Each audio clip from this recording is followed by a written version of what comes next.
Okay, I think we can get started. So, good afternoon to you all, and welcome to Boston Children's Hospital COVID-19 Vaccines Answers for Families webinar. We're so glad you could join us today. My name is Kristin Moffitt, and I'm the Director of Enterprise Communications here at Boston Children's. I am also so glad to serve as your moderator for today's event. Before we get started, just a few quick housekeeping items. This webinar is being recorded and will be made available for future viewing or for sharing. We're also streaming live on Facebook. We know you all have a lot of questions, and we are going to do our best to answer all of them. But if we can't get to them today, do not worry. We will continue to answer them on our Facebook page, so please be sure to check back. If you do have a question, please submit it in the Q&A box. At the end of this webinar, we will share our COVID hotline number and our website, which you can bookmark as your go-to resource for all things COVID vaccine and, of course, pediatric health.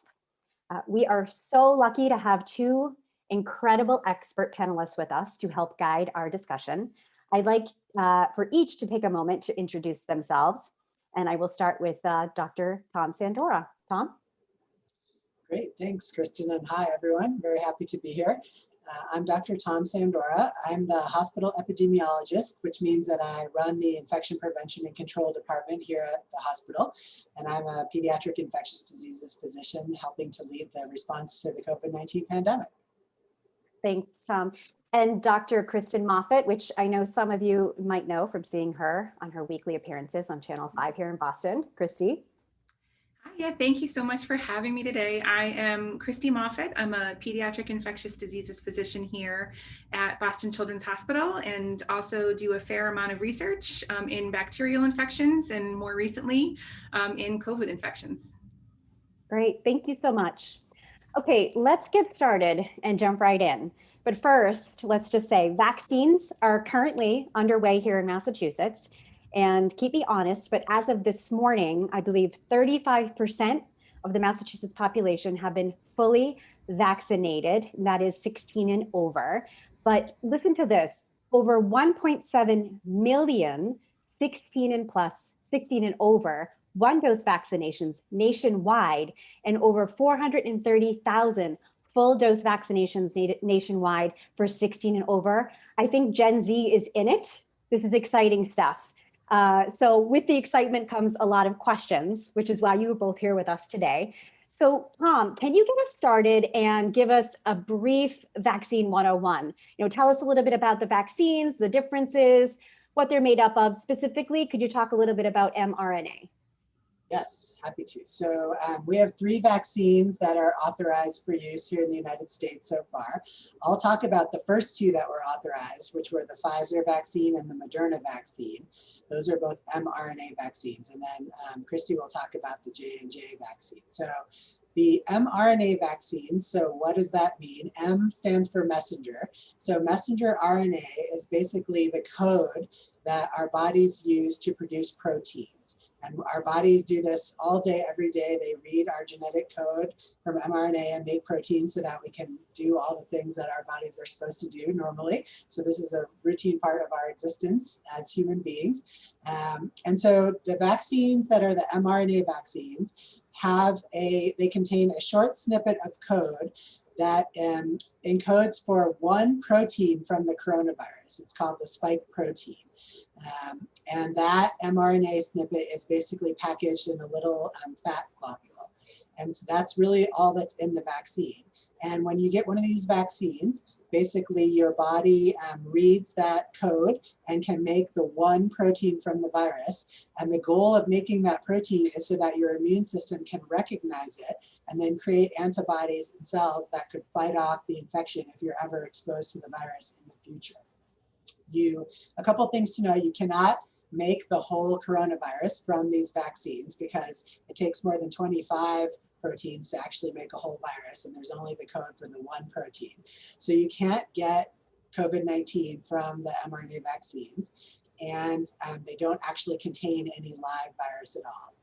And the vaccine, some people have kind of made the analogy that it's sort of like a Snapchat video. Basically, you get the vaccine, your body reads that code, and then the vaccine components disappear basically forever. They're gone. They don't go into the nucleus of your cells. They don't affect your DNA. They don't interfere with anything else in your body. They're just, the only goal is for your immune system to be able to see that one protein and make antibodies so that you can fight off the infection. So both the Pfizer and the Moderna vaccines are the same. They're both mRNA vaccines. They both have the same protein, that spike protein as the code, and they basically function very similarly to each other.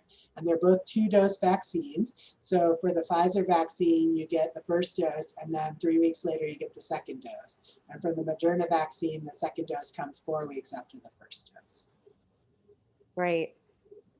Christy, could you jump in and talk a little bit about the Johnson & Johnson, which is a very different type of vaccine? Sure. Yeah, I'd be happy to. It is different in some ways, but actually the end result in terms of how it makes us immune to COVID-19 is very similar to the mRNA vaccines. So the Johnson & Johnson vaccine, as you may know, was authorized for use here in the United States in late February. About 7 million doses of the Johnson & Johnson vaccine have been given to Americans since that time. The way in which it is different than the mRNA vaccines, it goes just one step earlier in the genetic code sort of chain of events. So it starts with the DNA for the same protein, just the spike protein of the SARS-CoV-2 virus that causes COVID-19, but it packages that DNA inside what's called a viral vector. So it uses a otherwise harmless virus called an adenovirus vector. Normally, adenoviruses can give humans kind of like the common cold, but this vector has been engineered so that it is not even capable of replicating itself once it's given in the vaccine. So you won't get an adenoviral infection from this vaccine. They just used a version of that virus as a vector to deliver the DNA for the spike protein. So once you get a shot of the Johnson & Johnson vaccine, very similarly to the mRNA vaccines, that genetic code is taken up by our cells, and our cells will then go ahead and read that genetic code to make the spike protein for our body then to make an immune response to. So the end result is the same, it's just the delivery that's a little bit different. Some other things that make it different are that it's just a single dose. So the phase 3 trial data that showed very good efficacy of the Johnson & Johnson vaccine has largely been from trials of just a single dose. So that is one advantage. Another change that makes it a bit more accessible and maybe easier to get is that unlike the mRNA vaccines, it's a bit more stable at temperatures that don't have to be quite so cold. So it doesn't require extreme freezer temperatures, some of which has been required with the mRNA vaccines. So those are the major differences. I will mention that we probably are all familiar with a pause of administration of the Johnson & Johnson vaccine, which occurred earlier this month. And that was in response to several cases that had been reported in women between the ages of 18 and 49 of a very rare type of blood clot that seemed, in terms of its timing, to be associated with receipt of a Johnson & Johnson vaccine. That pause stimulated a very thorough review of all of the adverse events reported with the Johnson & Johnson vaccine that ultimately determined that the vaccine likely was associated with those rare cases of blood clots, but that it is very, very, very rare. And that the rate was on the order of about 7 cases of that very rare blood clot in women between the ages of 18 and 49 per every 1 million doses of the Johnson & Johnson vaccine given to women between the ages of 18 and 49. So they lifted the pause recently. Johnson & Johnson vaccine can be administered again. It's currently authorized for those 18 and older. And it is back in the repertoire of vaccines that can be given to residents here in Massachusetts. That's great. That's really helpful information. I know there was been a lot of questions about the Johnson & Johnson. So thank you for that. So jumping right in, right off the bat, the majority of questions that we are getting is what we were planning on talking about is an update on where things stand for the distribution of vaccines for kids. So right now, we're eligible for 16 and older, but when is the vaccine going to become available for kids, let's say over the age of 12? Where are we at that? I'll turn it over to Kristin or to Tom. Sure. Yeah, I think I'll talk first about the Pfizer vaccine, because that is the one that is the furthest along in terms of its studies in children under the age of 16. So the Pfizer vaccine completed phase 3 trials in 12 to 15-year-olds. So remember, Pfizer already is authorized for 16 and older. Moderna is authorized for 18 and older. So the 12 to 15-year-old trials were completed. Pfizer released, though the data is currently being comprehensively reviewed by the FDA, but Pfizer released data that indicated that it had a very good safety profile. The side effects that 12 to 15-year-olds experienced were very, very similar to those experienced by the 16 to 25-year-olds that participated in the Pfizer phase 3 trials. Additionally, the 12 to 15-year-olds showed excellent antibody responses. And also, from this relatively small number of cases of COVID-19 that occurred in people that participated in the trial, none of those occurred in the 12 to 15-year-olds who had received the vaccine. So it demonstrated very, very good efficacy against COVID-19 infection in 12 to 15-year-olds as well. So that data has been compiled and submitted to the FDA for thorough review. And based on that review, the FDA will consider expanding the current authorization to include 12, 13, 14, and 15-year-olds to be able to get the Pfizer vaccine. The most recent update I've heard in terms of when we might hear a response to that review would be sometime in the next few weeks. And if that goes forward as expected, I've read recently from Pfizer that 12-year-olds and older might be able to be vaccinated as early as June. Wow, that is great news. That is wonderful news. So sort of continuing along this topic line, Tom, when the vaccine is available for children in this age range, will we see priority similar to the way that we prioritize? So children that are at a potential higher risk, for example, kids that have maybe like heart defects or have more immunocompromised situations. Are we looking at more of a approach of those kids will go first, or what's your take on that? Well, I think it's a great question, and it will, of course, depend on supply. The supply is sort of dictated to the states by the federal government. And if I had to guess, we have much more supply now than we did when the vaccines were first made available for adults, which is why when we made them available for adults, we had to sort of go in these phases where different groups of people got vaccinated at different times because we didn't have enough for everyone. As people who are watching know, we've reached a stage where everyone over 16 is eligible to be vaccinated in the state. And so I would hope that we won't need to do some prioritizing like that, and that there will be enough doses available that everyone 12 to 15 will be able to get it. But it will depend a little bit on how much the government gives us as a state compared to how many teenagers we have in Massachusetts. But I'm hopeful we won't need to do that kind of prioritizing, and that as soon as we get it, everyone will be able to sign up. That's great. And just sort of keeping along with that, a question that's come in live is, my daughter recently went through a pretty complex procedure. How safe is this vaccine for my daughter who's just gone through a lot and she's a little bit, higher risk? Yeah, so I think the first thing I would say is that you have to compare, when you think about safety, you have to compare the safety of the vaccine to the safety of getting COVID-19. Mm-hmm. And we know that COVID-19 is very dangerous and it can be dangerous for anyone of any age, including children. And it's particularly more dangerous to get the infection if you have underlying health conditions like heart disease or diabetes or breathing problems, those types of things. So in comparison to that, the vaccines have been shown to be very safe. So, there are these expected side effects that Kristi alluded to that we know can happen, after you get your dose. You can have a little bit of a sore arm, you can get, a mild headache or fatigue that is very short-lived, usually only for 1 or 2 days. But those short-term side effects, go away relatively quickly, and they don't cause lingering problems. And For the mRNA vaccines, for Pfizer and Moderna, they have not been associated with the clotting problem that was found with the J&J vaccine. And there hasn't been any other major safety issue associated with those vaccines. So we have a good track record now because, you know, globally over 1 billion vaccines against COVID-19 have been given out. So there are just so many people now that have gotten vaccinated. And the safety of these vaccines is very, very good.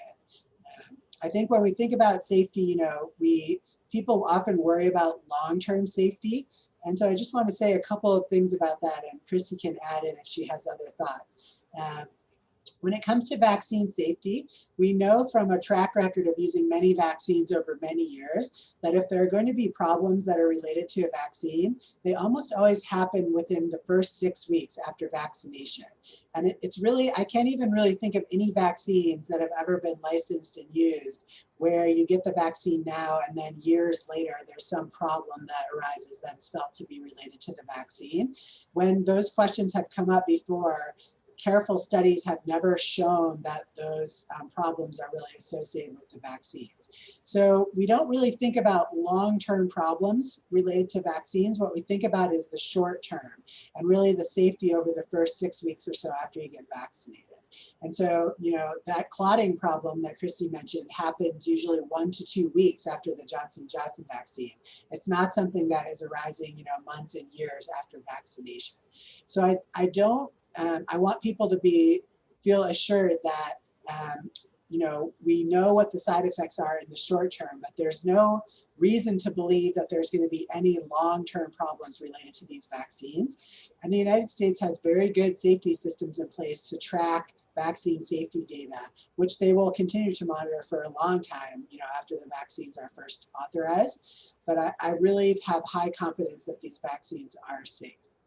That's great. Thank you. Thank you, Tom. And so, Kristy, a question around, this is actually a two-part question. You talked a little bit about the vaccine. We may see vaccine availability for kids between 12 and 15. What about the 12 years and younger? And then part of that is also a question is, when that vaccine rolls out for kids 12 and under, will it be a lesser dose, a strength? What will that vaccine look like versus what the adults are getting? Yeah, no, that's a great question. I should clarify too that for the Pfizer 12 to 15-year-old, the dose and the schedule were exactly the same as what's been given to 16 and above. And that was what was studied and what was shown to be safe and to elicit very good immune response in the 12 to 15-year-olds. I'll again focus the 12 and under discussion a bit on Pfizer because they're the furthest ahead in this process, but it will be a very similar process for the other vaccines as they move into younger children. So Pfizer actually has been enrolling children between the ages of 6 months of age and all the way up to 11 years of age in trials of their vaccine. They started with the older children within that age range, and they started by actually doing lower doses of the vaccine than what's been given to the 12 and older. And what they are looking for in those studies is to find the lowest dose possible that still gives a very good safety profile and a very good immune response. That ideally is a safety profile that is as good as it is in older people and an immune response that is equivalent or better than what's seen in older individuals.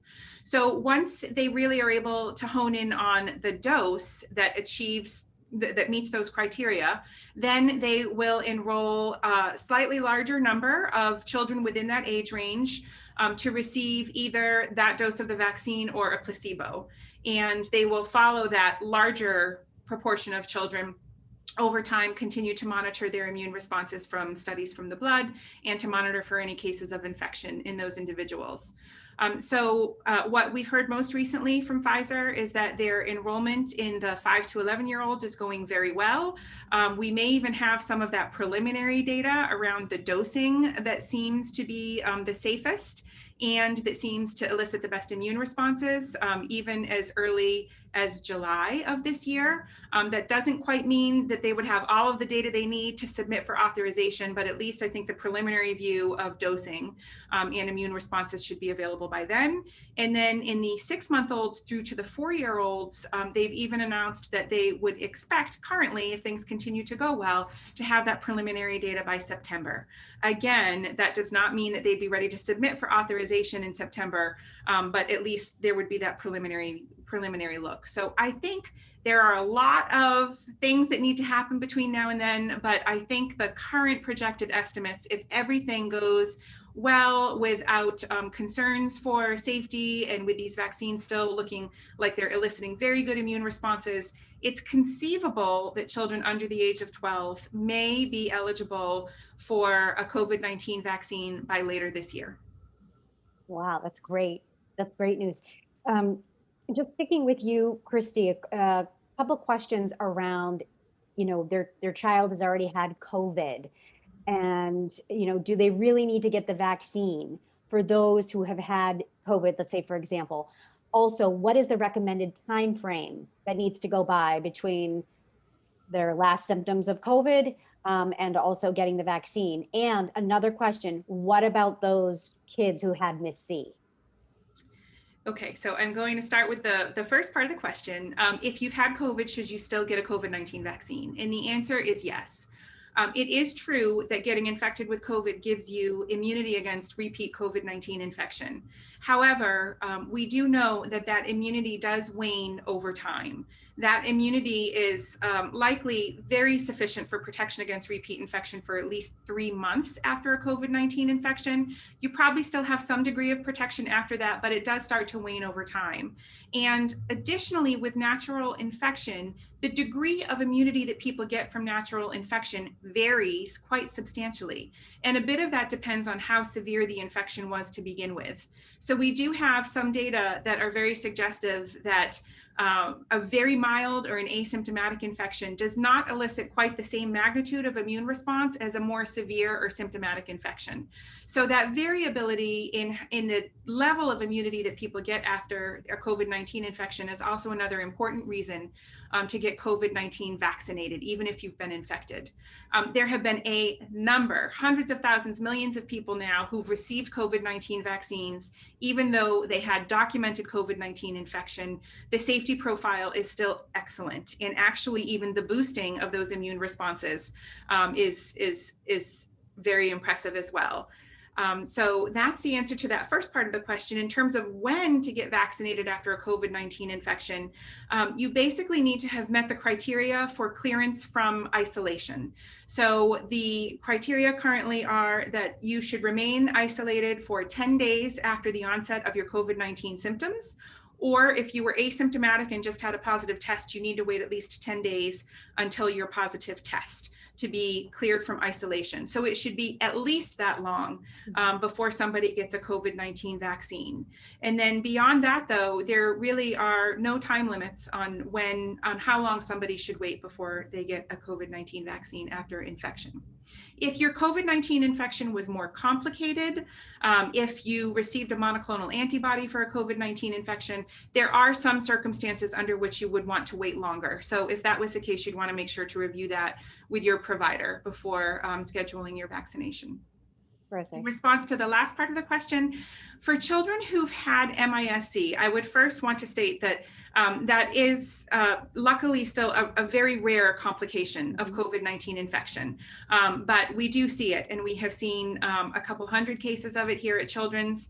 If you look at national data, there have been over 3,000 cases of MIS-C that have occurred here in the United States.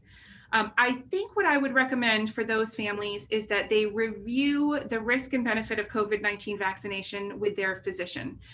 We currently just don't have enough data yet or experience in terms of people who've had MIS-C going forward with COVID-19 vaccination to say too much about the role of vaccination in those individuals. So I think that there's no indication yet that vaccinating those individuals would not be safe. I would just say that we don't entirely know enough yet And it's also conceivable that some therapies that may be given to people with MIS-C, such as steroids, might also have implications for how long somebody might want to wait before they get vaccinated.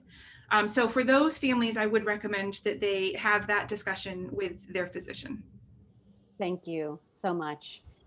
Tom, question around if someone is fully vaccinated, let's say the parents are fully vaccinated, can they carry the virus? Can they spread it to others who are not vaccinated? Let's say like their kids if they're 16 and under. Yeah, so this is a high area of interest when the vaccines were first authorized, because in the trials originally, they really were looking mostly for symptomatic infections after vaccination. And so we were all very interested in learning whether the vaccines would prevent asymptomatic infection and whether they would prevent spreading the virus. And so now we actually have some studies that have looked at that. So we have studies both of healthcare workers who were getting regularly tested even when they had no symptoms after being vaccinated. And we also have studies of patients, for example, patients who needed to have surgery and were getting tested before surgery even when they had no symptoms. And in both patients and healthcare workers, the vaccines are very good at preventing infection, asymptomatic infection. They have reduced the chance of getting infected by in the range of 80 to 90%. So it's not a 100% protection against asymptomatic infection, but they are very effective at reducing the chance that you'll get infection. And the other thing we know is that people who have been vaccinated carry lower amounts of the virus in their nose than people who have not been vaccinated and are exposed to the virus. And that probably also means that there's less chance of spreading it, because how contagious you are depends in part on how much virus is present in your nose. So both of those pieces of data, I think, suggest that getting vaccinated substantially reduces your risk of both getting infected at all and also of spreading it to someone else if you do get infected. Thank you. And sticking with the nose, how could you tell the difference between COVID-19 and allergies? Because that's a big question. It comes up all the time. Yeah, it's a good question. I mean, there is some overlap between the symptoms of COVID-19 and symptoms of allergies. For example, runny nose or maybe even like a cough. But there also are some other differences. If you have difficulty breathing, or you lose your sense of taste or smell, some of those types of things, those are much more likely to be COVID-19 instead of allergies. And then there are other symptoms of allergies that are not as common with COVID-19. So if your eyes are suddenly red and itchy and watery, that's probably more likely to be allergies if it's part of your allergy season than COVID-19. So I think just going over your symptoms with your doctor and sort of trying to sort out which seems more likely. You can also, of course, treat allergy symptoms with medications. And if those symptoms go away entirely, then it's probably allergies. Whereas if they don't, you might be more worried about COVID-19. So I would ask people to sort of review their symptoms with their doctor, and they can help you sort out, which is more likely. That makes sense. So I'm going to shift gears a little bit here. Social media, there's the news cycle, 24/7 news cycle, there's a lot of information out there. Some of it's great, but there's a lot of misinformation out there right now about the vaccine, about the development of the vaccine, about the safety, the efficacy, the side effects of the vaccine. Can we talk a little bit about this? And I would like to kick it off and talk, Tom, if you could just talk a little bit more about mRNA, because a lot of people think that it just sort of happened, that this technology just happened to come about in 2020. But that's not true. Can you talk a little bit about that technology and how long it's been studied, and if it's in other vaccines that we know of? Yeah. So it's not new. People have been working on developing vaccines based on mRNA technology for more than a decade. And they've been looking at it for vaccines against different kinds of infections. And so we, thinking back to, this virus it's called SARS-CoV-2, but there was an original SARS-CoV-1, which caused the first SARS epidemic, which was back in the early 2000s, around 2003 to 4. And when that happened, which was, a different related coronavirus, but a slightly different coronavirus, people became interested in creating vaccines against coronaviruses and have been really working on that possibility since that first SARS outbreak. And mRNA as a technology has been an area of interest as a way to do that. And it's also been studied for other viral diseases like influenza and Ebola. And there actually is a licensed Ebola vaccine that was available before the current pandemic that is based on mRNA technology. So this is not a new technology. It's just something that scientists have been working on, and the emergence of this pandemic offered an opportunity to kind of put it into action to create a vaccine to be given at a larger scale than had been previously done. No, that's really helpful. And then just talking about reliable sources of information, Kristy, could you talk a little bit about how families and actually teenagers? I have a 16-year-old, I have a 14-year-old. They love TikTok and Snapchat, and they spend a lot of time. And I'm like, you're going to get. I mean, there's some information on there could be reliable, but not always. They're big believers in science. One is already vaccinated, but can you talk a little bit about where we may be able to get more reliable sources of information, what to look for, what not to look for? Yeah, I think that is an excellent question. I think it's something that parents of adolescents and preteens have been struggling with even pre-pandemic. And so I actually have, with my own 11-year-old and 14-year-old, have been using the pandemic as an opportunity to really teach them some lessons about what are reliable sources of information, of accurate information. And so when it comes to COVID-19 related information, I am teaching them how to peruse the WHO websites, the American Academy of Pediatric websites, the CDC sponsored websites, because those are basically summarizing scientific data, and they are making guidelines and reviewing recommendations really based on scientific data that has been thoroughly vetted and reviewed by a number of experts in the field. So that's not the case with most things that are posted on social media. So if someone's posted something on TikTok that's a video that's expressing statements about a vaccine or about the illness itself, that's one person's experience, and there's nobody there to vet that for accuracy. So I am just encouraging my own kids to really think about where information is coming from and what information should really be considered factual and what it's based on, really. And then I'm hoping that they'll take some of those lessons away with them for things unrelated to COVID-19 as well, because I think these are important lessons that all of us are learning as social media as a source of information has become so much more abundant. Absolutely. I mean, some of the misinformation that's out there right now is the vaccine, affects puberty, you may see that it affects nursing mothers. You don't want to get the vaccine if you're pregnant. Tom, could you talk a little bit about some of the side effects, the short-term complications after getting the shot, and then also talk a little bit about some of these other, I think, misinformation of the safety that we just talked about? Yeah. I'll start with the second part of that. So, I agree that a lot of the information that's floating around on social media is not based on any evidence or science that we have seen since these vaccines were first tested and authorized. So, all these places that seem to claim that it affects fertility or other things like that, there's really no evidence, no scientific evidence to back up any of those claims.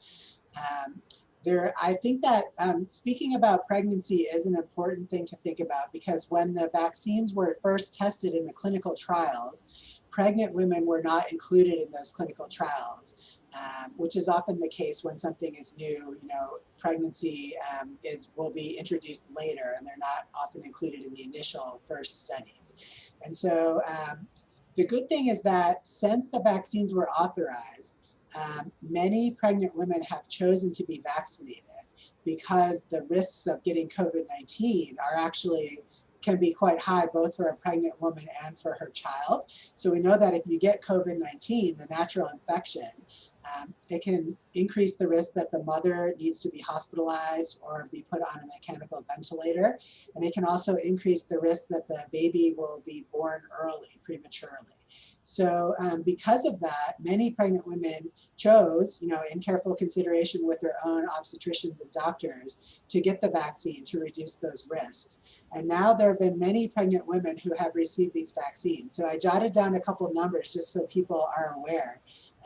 There's this safety tracking system called BSafe that CDC has been using, where you can basically text in how you're doing after you get a vaccine, and it goes into a secure database that CDC can review the numbers. And as of April 19th, there were over 94,000 pregnant women who had received a COVID-19 vaccine who were submitting their data into this tracking system. And they also have a registry of pregnant women that had over 4,600 pregnant women enrolled. Those women are submitting even more detailed data and allowing access to their medical records so that people can really look at the safety really closely.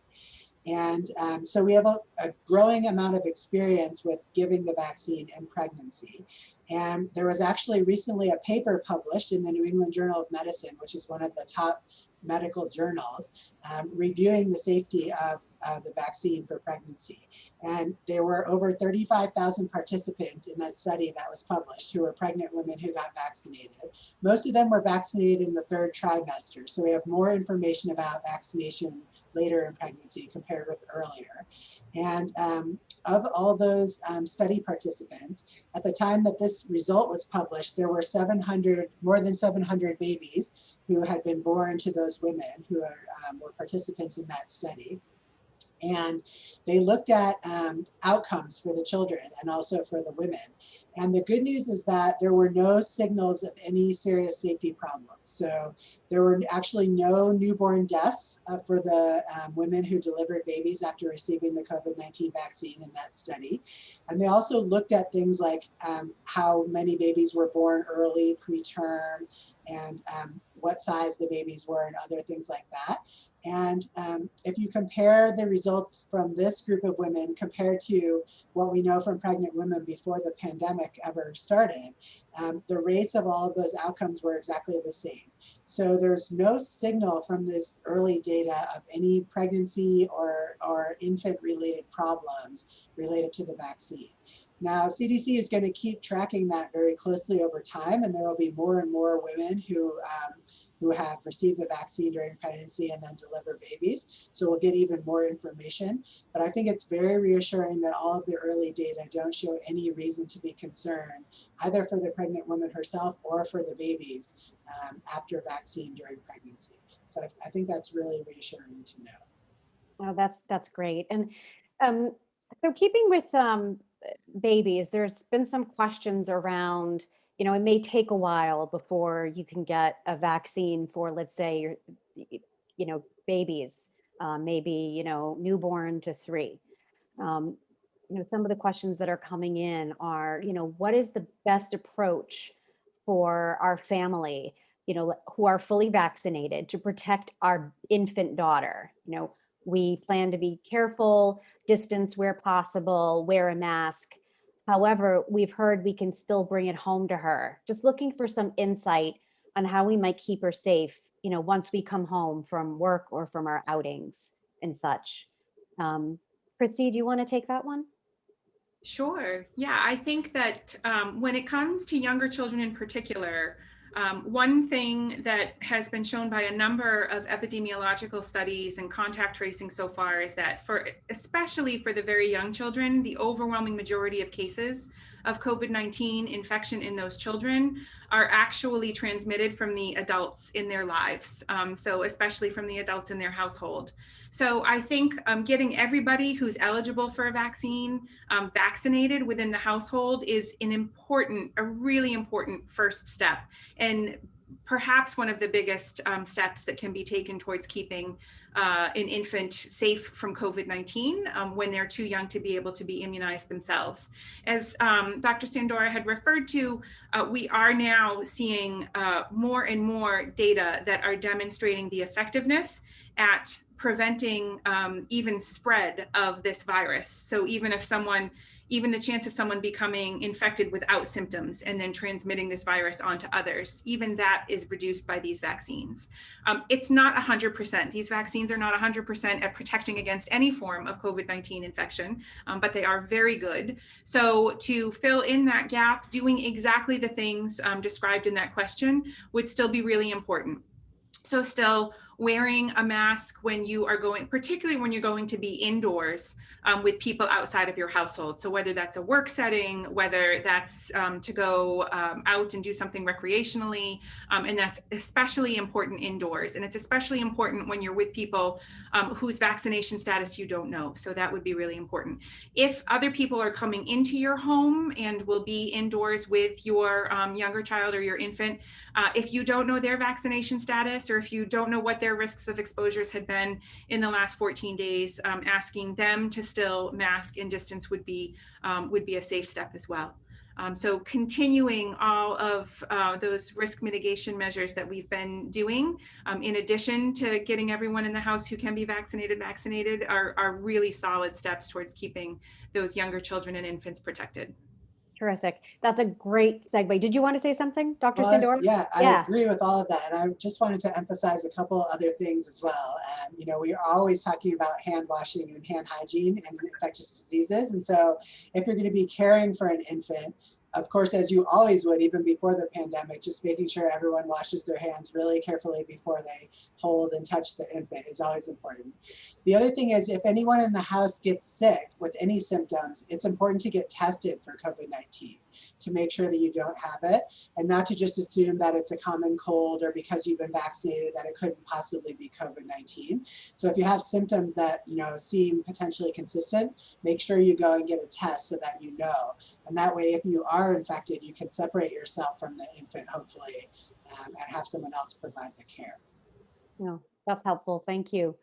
So right along those lines of we get vaccinated, how long will that second dose of the vaccine, how long until you are considered protected? And then after that, how long does that protection last? And then one more question around, will we be getting the COVID vaccine like we do the flu every year? So Dr. Sandora, you want to kick it off? I can try.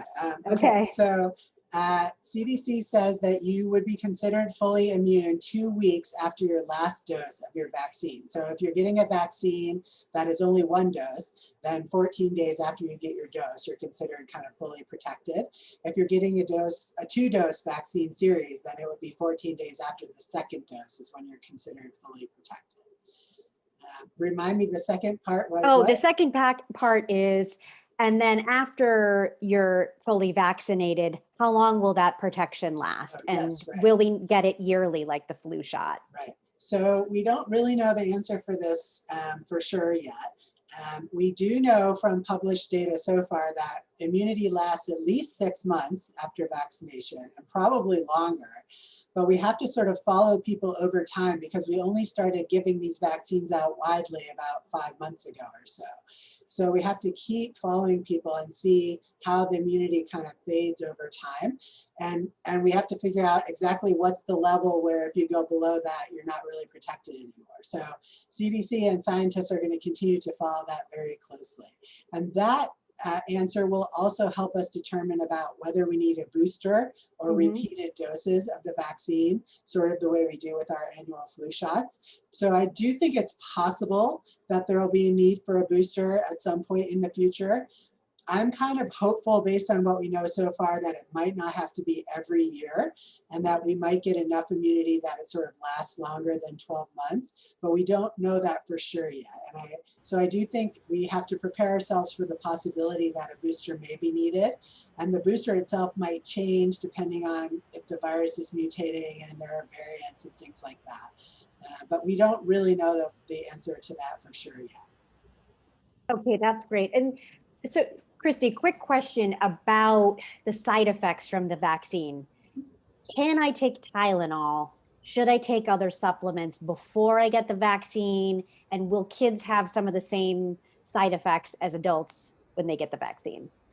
Yeah, those are excellent questions. In response to the first question, Dr. Sandora alluded before to the most likely side effects, and I can speak to what was seen in the 12 to 15-year-olds, for example, in the Pfizer phase 3 trial, and that was that they had very similar side effect profile to the 16 to 25-year-olds, which was that well over half of them reported what are referred to as local side effects. So local just refers to things that are specifically associated with getting the injection. So that can be arm soreness, some arm redness, maybe a little bit of swelling that tends to not last more than 2 days. So that was over half of people who got the vaccine, and that was for either the first or the second dose. And then fewer than that, but still fairly close to half of the people, and particularly after their second dose, got what we refer to as systemic side effects. And those can be things like fatigue, headache, chills, and even fever. Again, importantly, these are very, very short-lived. They tend to last less than 24 hours, certainly less than 48 hours. These also are side effects that are very responsive to treatment with acetaminophen, which is Tylenol, or ibuprofen products such as Advil, for example. I would not recommend taking Tylenol or an NSAID such as Advil or ibuprofen just in preparation for these symptoms, but you absolutely could take them in the event that you experienced any of these symptoms, and they should be very effective. No, that's helpful. Question around the efficacy with the vaccines and the variants. Are there differences between the 3 variants, and how effective are the current vaccines with the variants? Tom? Yeah, so there's actually a lot of different variants now. There were sort of 3 that we were all focused on initially, but now other ones have emerged. And this is what normally happens with viruses, especially with these kinds of, we call them RNA viruses, is that they do tend to mutate over time. So it's not surprising that there would be variants, especially when there's so much circulation of the virus globally. The good news is that so far, even the variants that scientists were sort of the most worried about, it seems like our available vaccines are doing a good job at still protecting people against those variants. There is a variability in terms of how much level of antibody you get against the variants compared with the original version of the virus. And depending on the variant, you can get sort of sometimes lower amounts of antibody. But so far, clinically, it seems like the vaccines are still protecting at a high level against most of those variants, even when the antibody levels are not as high. This is something that people are going to be keeping a very close eye on going forward. And we'll have to sort of see how many breakthrough infections there are among vaccinated people with these variants to get a better sense of that. But I think so far we feel pretty good. There was a lot of worry that there would be a lot of breakthrough infections from these variants. And so far, the breakthrough infection rate in vaccinated individuals is still remaining very low, which is good news. That is good news. A bit of other good news is my 8th grader went back to school full time for the first time today, and very excited. We forgot we had to make school lunches. But question, Christy, should return to in-person school depend on getting kids vaccinated? Let's talk a little bit about that. Sure. No, that's a great question. And congratulations, Kristin. We also are experiencing our first week all year of full in-person school, which has been very exciting for everybody. Yeah. Mm-hmm. I think what I always refer to is what we were so desperate for last fall, for example, when schools were reopening really without any data about transmission in a school setting because of all the lockdowns that had occurred in the spring when COVID was really just a burgeoning pandemic. But what we have the great advantage of over the last 7 months now, is just a vast amount of data and a number of really well conducted studies now done in multiple different settings across the United States to demonstrate that in-person school can be done safely, even in the absence of vaccines. So this is largely data that was done before vaccines were available for anybody. If compliance with masking in schools is high, and if physical distancing is able to be maintained as much as possible. And so really piggybacking on that, the addition of vaccines now for teachers and staff, for example, who should all be eligible for vaccination, is one added layer of safety to make those in-person school settings even safer. But I would say in a nutshell that we already had substantial data suggesting that in-person learning was really not a hotbed of transmission for COVID-19 even before vaccination. And so if we are able to keep up those degrees of compliance with masking in schools and with distancing to whatever extent possible, getting everyone who's eligible for vaccination in that school building vaccinated is one additional layer of safety, both personally for the person who gets vaccinated, but as well as for the school community. But that return to full in-person school should not be held up to get children fully vaccinated. Thank you. And I agree. I feel like we've come a long way than where we were last April. That's for sure. Yeah. There are a number of questions, both from parents, but also from from teenagers that are feeling some hesitancy. What is your advice? And I ask this to both of you. What is your advice for helping to make, teenagers, kids, parents feel more comfortable going into this because they feel like this is an emergency use vaccine and there's a lot of unknown. There's just a lot of unknown. And, what is your advice to these kids, to these families that are questioning how can they get a little bit more comfortable? You go ahead, Kristin. Okay. Yeah, so I think that is, it's kind of a difficult concept to wrap our head around in terms of this being an emergency use authorized vaccine compared to an FDA approved product.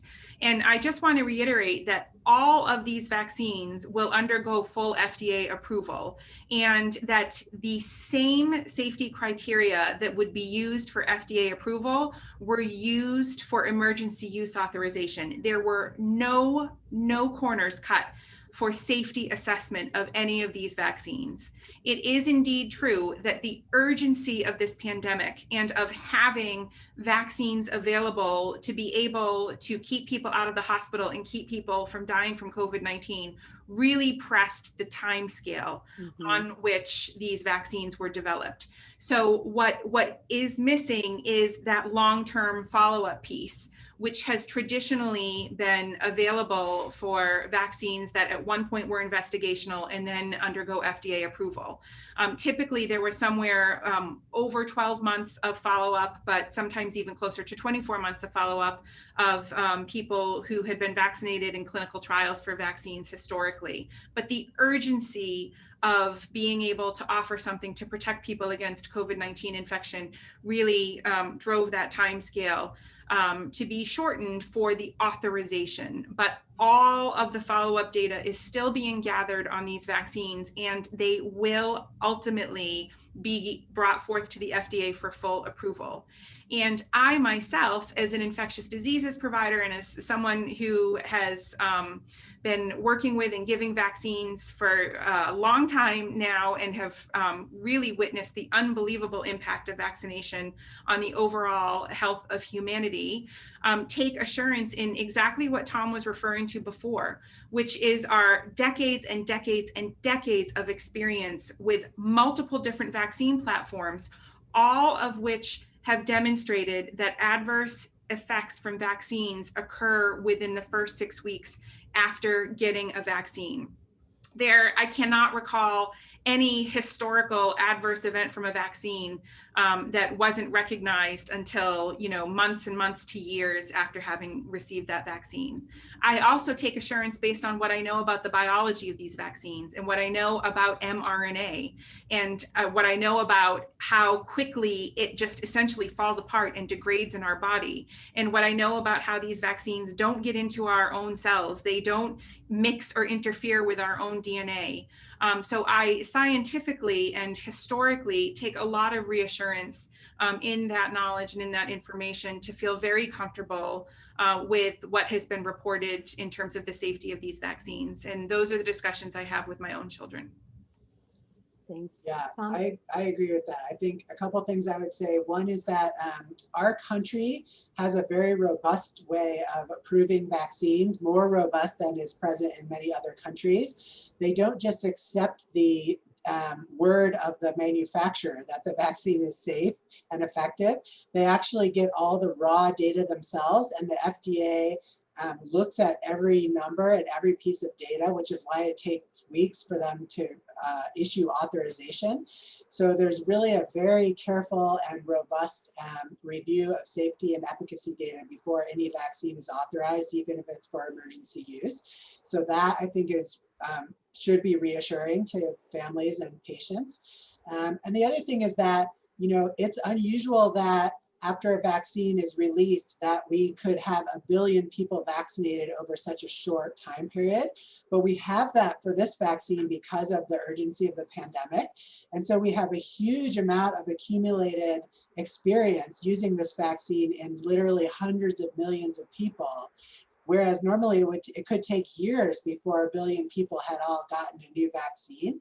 And the fact that we're not seeing all these kinds of rare and unusual problems emerge, even though 1 billion people have been vaccinated, is also reassuring that there's not some relatively common or even uncommon problem that is going to just suddenly pop up, because we've had so many people who have received the vaccine already. And then I guess the last thing I would say is, if you can, sit down with your teenagers or your other younger children and just look at some of the graphs on the CDC website about the impact of vaccines on other infectious diseases. If you can look at it for measles or pertussis or meningitis bacteria or chickenpox. When diseases are happening, and then when a vaccine is introduced, it's a miraculous impact on the health, as Dr. Moffitt said, of the health of humanity in general. Vaccines are really the biggest miracle of modern medicine. They have done more than anything else to make children healthy around the world, both in the United States and other countries. And so if you look at those data yourself, I think you'd be very impressed at how big of an impact vaccines can have on improving your own health as a child and the health of other children that you know. So I would encourage you as parents to sit down and look at some of those examples with your children and teach them about what amazing impacts vaccines have had on child health. And I can't believe you're saying that, because I've done that myself in looking at polio and the impact of the vaccine that it had on eradicating the polio epidemic. So yes, and it does work, and they're interested in it. So, well, I just want to say thank you so much for the two of you for joining us today. You're incredible. You're awesome panelists. You're great experts. We're so lucky to have you. For more questions about COVID-19, the vaccine, you can reach out to our dedicated hotline. It's 855-281-5730. And we'll also put it on our website too. You can visit our dedicated COVID vaccine, which is bostonchildrens.org/COVID vaccine. And you can find all kinds of links to vaccine information as well as parenting resources. So thank you so much again. We may be back again, but until then, have a great day. Thank you all.